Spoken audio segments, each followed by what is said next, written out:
إذا جاءك المنافقون قالوا نشهد إنك لرسول الله والله يعلم إنك لرسوله والله يشهد إن المنافقين لكاذبون اتخذوا أيمانهم جنة فصدوا عن سبيل الله إنهم ساء ما كانوا يعملون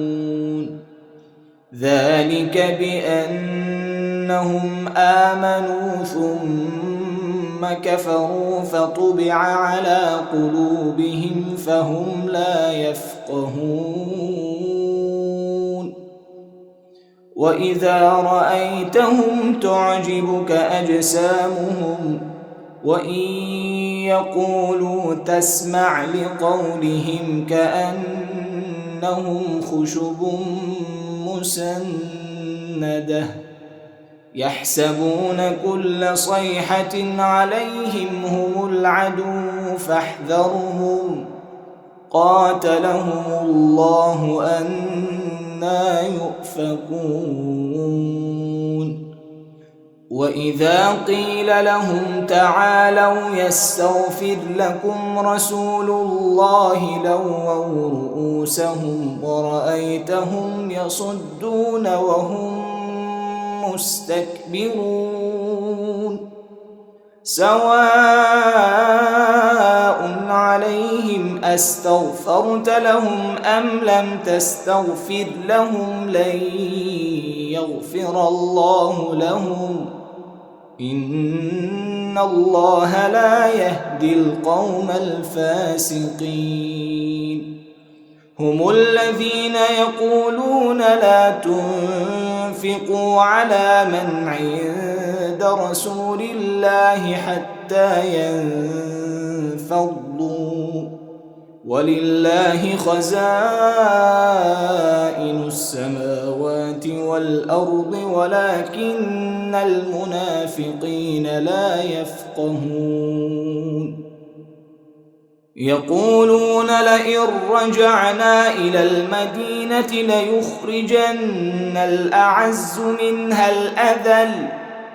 ولله العزة ولرسوله وللمؤمنين ولكن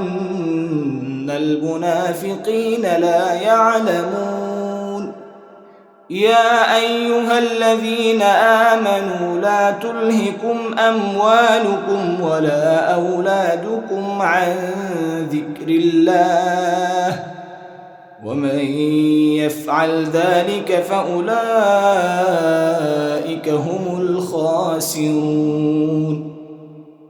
وأنفقوا مما رزقناكم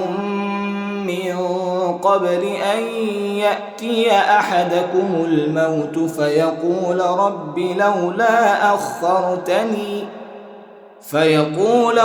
لولا أخرتني إلى أجل قريب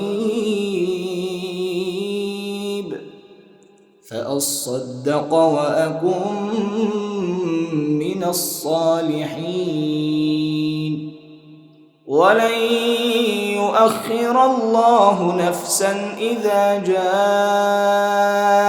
أجلها